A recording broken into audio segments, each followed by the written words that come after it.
Ada Mungkar ya? dalam masjid ya. Jarimu mungkar. Dia minta dalilnya mana? Loh, Kak, jarimu mungkar. Mungkar ini kemungkaran. Ah, mungkar ya. Musiknya masjid mungkar ya jarimu. Gak ada musik di dalam masjid itu, gak ada. Loh, lah jarimu mungkar ya. Musik. Ini yang ini loh, yang ini loh ya. Mungkar demi Allah, mungkar. Wih, Geng. Ini Pak, Ya. Pak. mungkar ya. Ya wis, terus kamu hujahmu apa? Kalau nggak mungkar, hujahmu apa? Ya tadi Sunnah, wajib. Iki kan Di agama cuma dua, sunnah sama wajib. Nggak ada lagi. Ini duduk Pak, ini marah-marah, Pak. Masjid itu punya orang muslim. Hah? Nggak saya. Bahwa hadis ini secara teks dan kemudian secara sharih, kalau kita lihat analisa yang disampaikan para ulama, fihi imaun ila jawazidor fidufi fil masajid, bahwa ini merupakan indikasi kuat kebolehan menabuh rebana di dalam masjid. Jadi seperti itu. Assalamualaikum warahmatullahi wabarakatuh. Alhamdulillah wassalatu wassalamu ala rasulillah wa ala alihi wa sahbihi wa man walah amma ba'du. Sahabat yang dimuliakan Allah subhanahu wa ta'ala, pada kesempatan kali ini saya akan memberikan tanggapan terhadap Ustadz yang dikenal dengan faham Salafi Wahabi, yang mana persoalan ini sangat tersebar di media sosial terkait dengan sikap dan statementnya mengenai atau persoalan menabuh rebana di dalam masjid, bahwa Ustadz tersebut yang dikenal dengan manhaj salaf katanya, tapi backgroundnya adalah Wahabi, menyatakan bahwa hal itu merupakan sebuah kemungkaran. Otomatis ketika bersifat kemungkaran maka hendaknya untuk ditinggalkan atau dikatakan bid'ah, tidak ada dalilnya. Ada Mungkar musik di ya? dalam masjid ya. Jarimu mungkar. Dia minta dalilnya mana? Loh, Kak, jarimu mungkar. Mungkar ini kemungkaran. Ah, mungkar ya. Musiknya masjid mungkar ya jarimu. Gak ada musik di dalam masjid itu, gak ada. Loh, lah jarimu mungkar ya. Musik. Ini yang ini loh, yang ini loh ya. Mungkar demi Allah, mungkar. Wih, Geng. Ini Pak, Pak. mungkar ya. Ya wis, terus kamu hujahmu apa? Kalau nggak mungkar, hujahmu apa? Ya tadi Sunnah, wajib. Iki kan Di agama cuma dua, sunnah sama wajib. Nggak ada lagi. Ini duduk Pak, ini marah-marah, Pak. Masjid itu punya orang muslim. Hah? Nggak saya.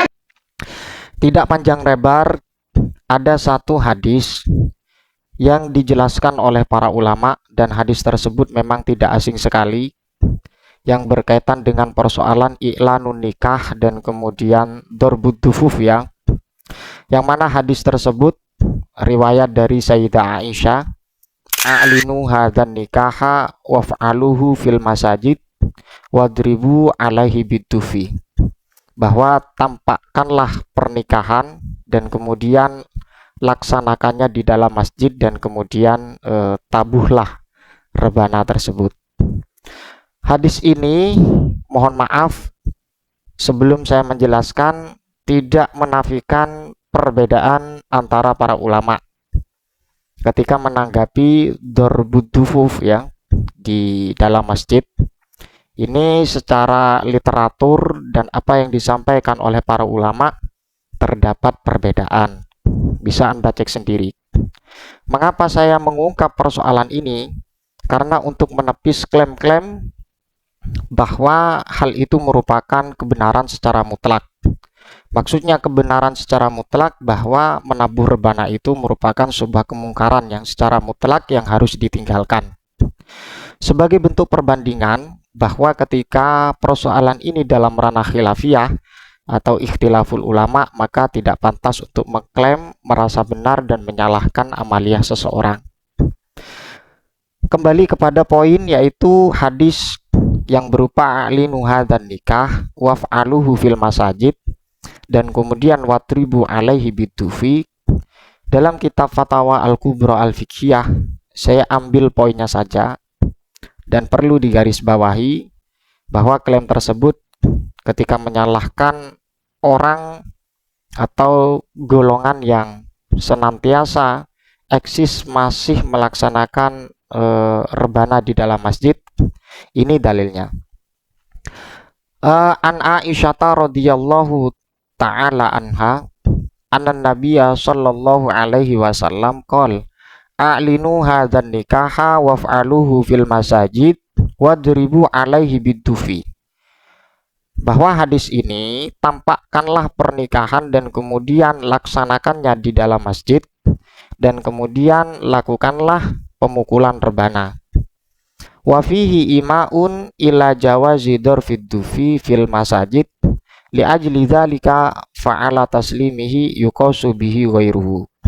Bahwa hadis ini sebagai bukti atau sebagai tanda jawazi darfid dufi fil masajid, hukum diperbolehkannya menabuh rebana di dalam masjid. Li ajli dzalika fa'ala taslimihi yuqasu bihi ghairuhu. Jadi begini, persoalan-persoalan yang bersifat khilafiyah, ada silang pendapat para ulama terkait dengan ad-dufu fil masjid, menabuh rebana di dalam masjid.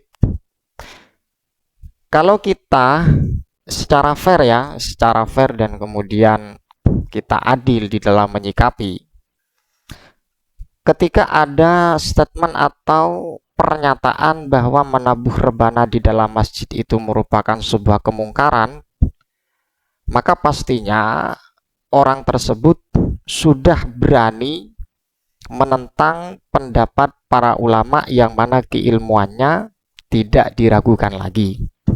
Karena apa? Karena dari berbagai literatur secara spesifik membahas tentang otentisitas hadis, maka kita perlu juga menganalisa apa yang menjadi istidlal para ulama. Secara khusus yaitu hadis a'linu hadzan nikaha waf'alu fil masajid wadribu alaihi bidufi. Bahwa hadis ini secara teks dan kemudian secara sharih, kalau kita lihat analisa yang disampaikan para ulama, fihi imaun ila jawazi darfid dufi fil masajid, bahwa ini merupakan indikasi kuat kebolehan menabuh rebana di dalam masjid. Jadi seperti itu, tanpa kita menafikan pendapat ulama yang mengharamkannya. Karena apa? Karena ada juga dalam kitab fikih bahwa hadis ini fil masajid ini bukan di dalam masjid tapi kharijal masjid, di luar masjid. Jadi dari berbagai sumber atau referensi, para ulama itu memberikan istidlal hukum sesuai dengan ranah kajian usul fikih, maka hukumnya ada yang mengharamkan dan kemudian ada yang memperbolehkan. Bahwa klaim merasa benar sendiri itu merupakan kesalahan besar dari kelompok Salafi Wahabi. Jadi seperti itu. Kalau kita fair atau adil membahas apa yang disampaikan para ulama. Jadi seperti itu. Mudah-mudahan bermanfaat dan juga bisa memberikan pencerahan lah. Kalau memang dianggap pencerahan, kurang lebihnya saya mohon maaf atas segala kekhilafan dan kekurangan. Ini merupakan satu literatur yang sebagai bentuk perbandingan muqaranah kepada kelompok atau secara spesifik Ustadz Salafi Wahabi yang berstatement secara tegas menabuh rebana adalah hukumnya haram dan mungkar, tidak ada dalilnya. Wa akhiran, assalamualaikum warahmatullahi wabarakatuh.